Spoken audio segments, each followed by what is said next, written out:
Good morning students. मैं doctor कविता Sahni.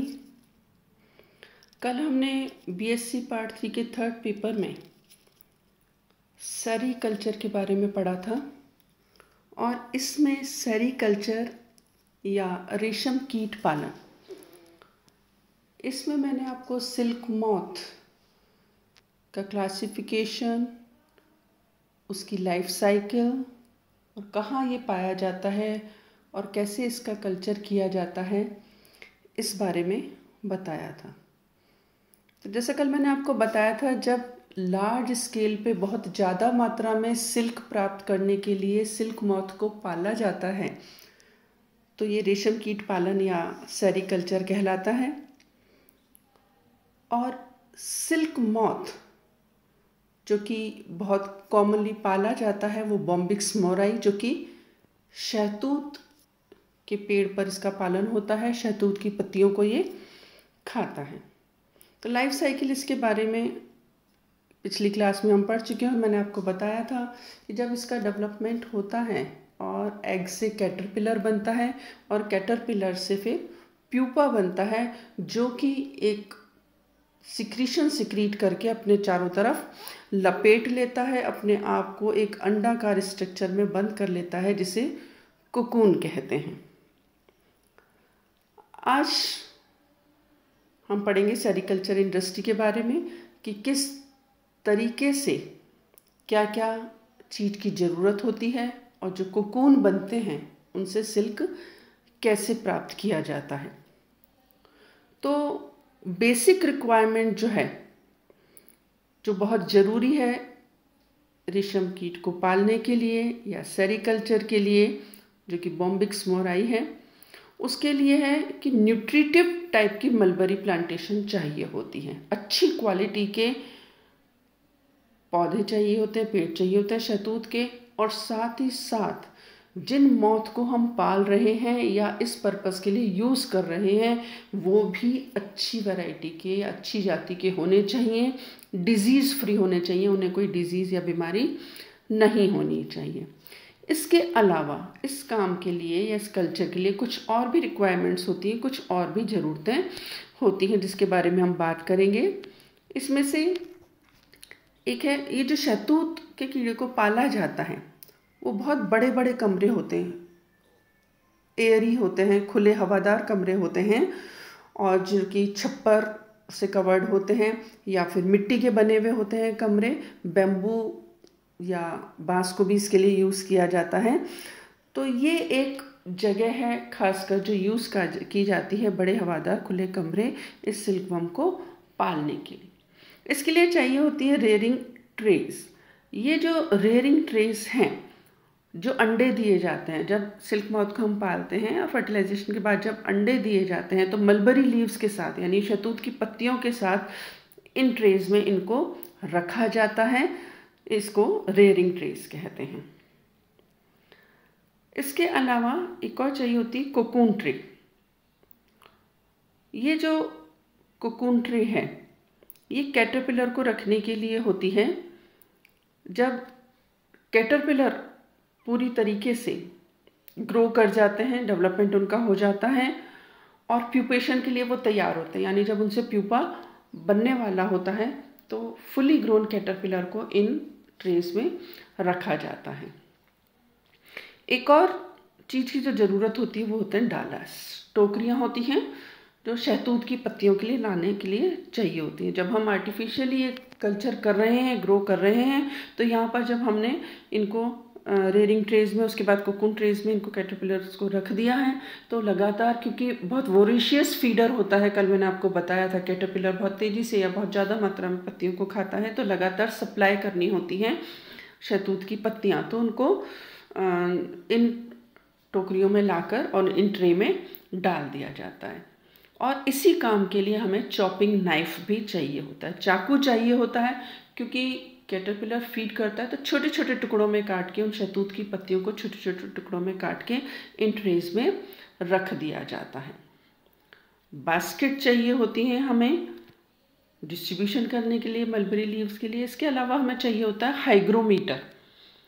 Hygrometer चाहिए होता है जैसे क्योंकि क्लाइमेटिक कंडीशंस को हमें मेंटेन करना होता है, तो ह्यूमिडिटी को नापने के लिए, आर्द्रता को नापने के लिए एटमॉस्फेयर की, तो उसके लिए ह्यूमिडिटी का यूज़ करते हैं कि कितनी % आर्द्रता है, नमी कितनी है एटमॉस्फेयर में, इसके लिए हाइग्रोमीटर चाहिए होता है।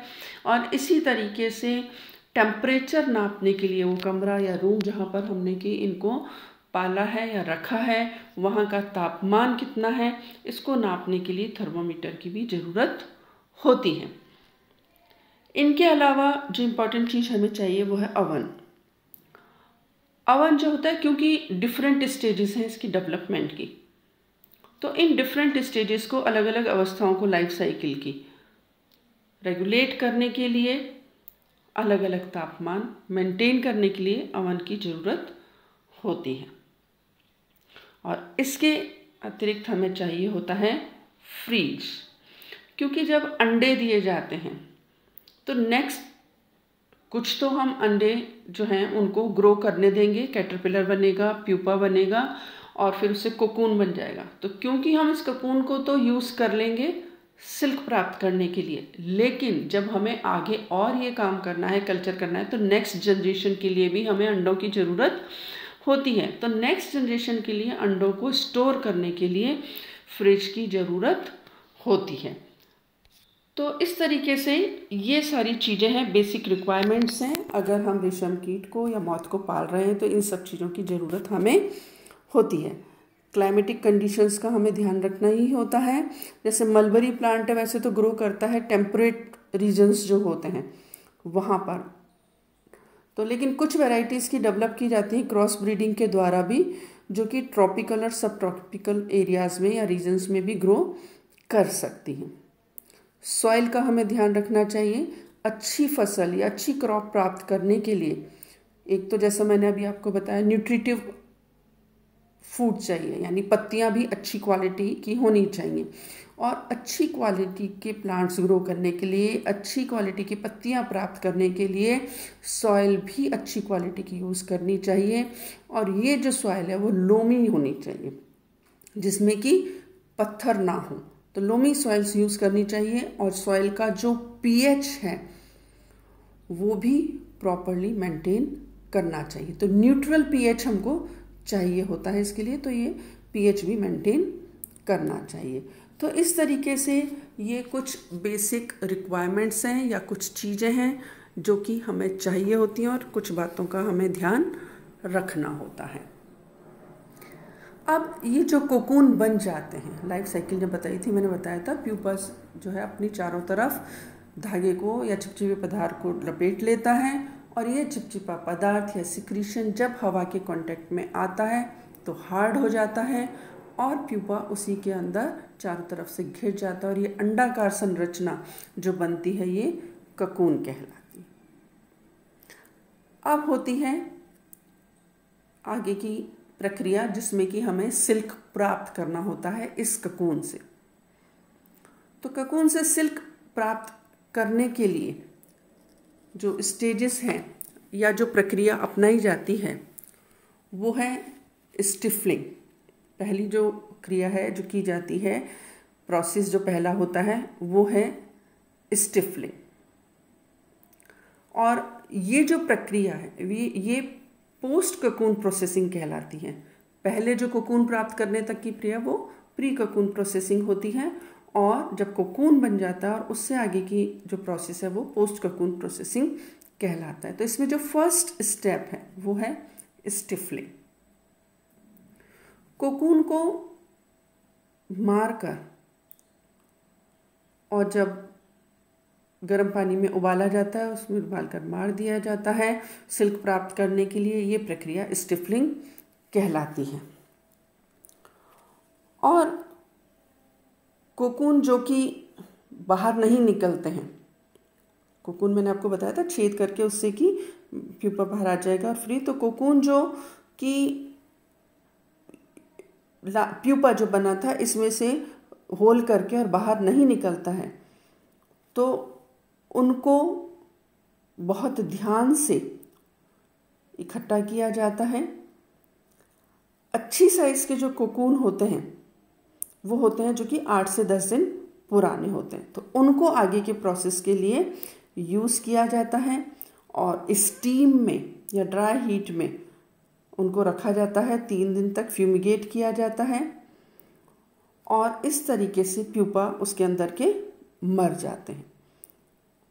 तो इन कोकून को जिसमें कि बॉइलिंग वाटर में डाला जाता है तो जिससे सॉफ्ट हो जाते हैं वो, और जो धागा है या सिल्क का थ्रेड है वो जो आपस में चिपका हुआ होता है वो लूज़ हो जाता है, तो जिसके कारण अब ये जो धागे हैं उनको इजीली सेपरेट किया जा सकता है, अनवाइंड किया जा सकता है।